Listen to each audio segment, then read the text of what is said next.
The president says he hopes to convince Americans that people may get sick and die because of their refusal to get the vaccine. His senior advisor for COVID response is being even more blunt. This afternoon, he tweeted, quote, "There is one thing virtually everyone dying from COVID has in common. They have not been vaccinated." For more on the local efforts, we go live to CBS 4's Karli Barnett. Karli?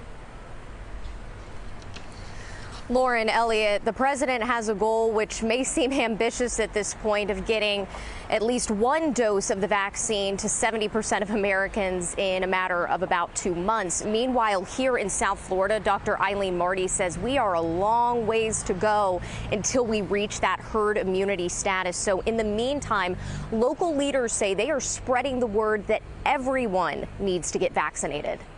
The race to vaccinate is losing some steam in South Florida. Some still unsure about the COVID-19 vaccine. One of those demographics is the African American community. I know that there is so much vaccine hesitancy because I talk to people every day. Congresswoman Frederica Wilson and the Congressional Black Caucus are spreading the word. We have to let them know that there are black doctors, black healthcare professionals in our communities who they can trust. At Simonoff Park in Miami, these headstone markers represent a fraction of those lost to COVID in Miami-Dade. I've seen the ravages of COVID.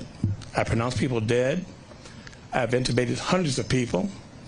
And I can tell you, this is the worst I've ever seen in being a doc since 1978. I pronounced more people dead, and I would say the last, I want to say maybe 8 months, than I have in a lifetime as a doc. As part of the initiative, they are going to churches and apartments as well as community groups.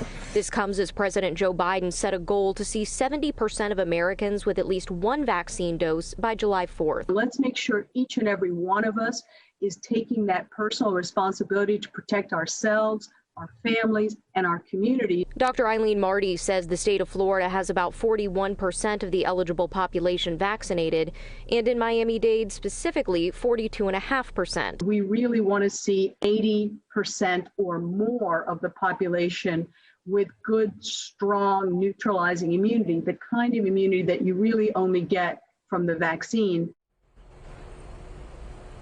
According to some figures from Wilson's office, statewide, 18% of black Floridians have received the vaccine. That's compared to 36% of white Floridians and 24% of Hispanics. Live in Miami, Karli Barnett, CBS 4 News. Karli, thank you.